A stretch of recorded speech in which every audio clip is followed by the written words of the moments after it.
Hello, fellow students. My name is Tiffany Moncrief. The topic I will be covering today is happiness, the science of subjective well-being.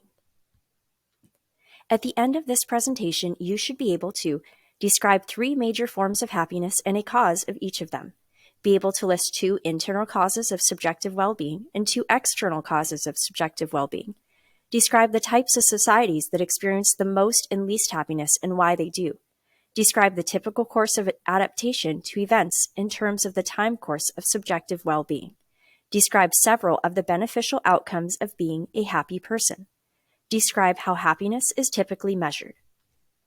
In this video, we will explore the theories of human development, just as we have been doing throughout this course.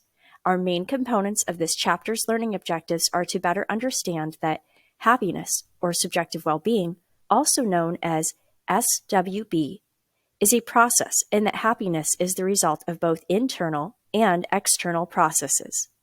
We will also discuss how subjective well-being influences people's behavior and their psychological states. And last, how happiness is a key factor in an individual's success in life.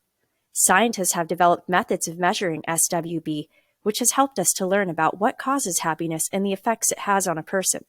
We will learn about these methods in this video. Subjective well-being is the scientific term for happiness and life satisfaction, thinking and feeling that your life is going well, not badly. 3 major types of happiness are high life satisfaction, frequent positive feelings, and infrequent negative feelings. Subjective well-being is the label given by scientists to the various forms of happiness taken together. Although there are additional forms of SWB, the 3 in the table below have been studied extensively.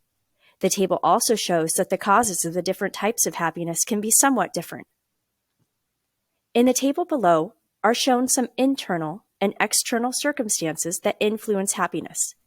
Genetics play a role in our internal influences to SWB, as well as whether we're an introvert or extrovert. Having family or a friend and money to meet basic needs play a role in the external influences on SWB.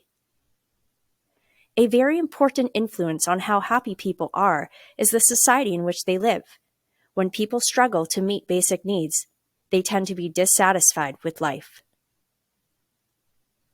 For enjoying life, relationships with others seems more important than money. It's also important that people trust each other and are able to count on one another. Nations with a lot of internal conflict tend to experience low SWB. The process of adaptation is important in understanding happiness. When good and bad events occur, people often react strongly at first, but then their reactions adapt over time and they return to their formal levels of happiness. One's outlook and resilience are also very important to happiness. Every person will have disappointments in life, fail at times, and have problems. Thus, happiness comes not to people who never have problems. There are no such individuals, but to people who are able to bounce back from failures and adapt to disappointments. As seen in the chart below, most evidence suggests that happy people are healthier, more sociable, more productive, and better citizens. Research shows that the happiest individuals are usually very social. This does not mean we need to be constantly happy. Most successful people in the workplace seem to be those who are mostly positive but sometimes a bit negative. A bit of worry mixed with positive feelings has shown to make people more creative. SWB researchers have relied primarily on self-report scales to assess happiness, how people rate their own happiness levels on self-report surveys. Because the scales are imperfect, well-being scientists also sometimes use biological measures of happiness, such as the strength of a person's immune system, or measuring various brain areas that are associated with greater happiness.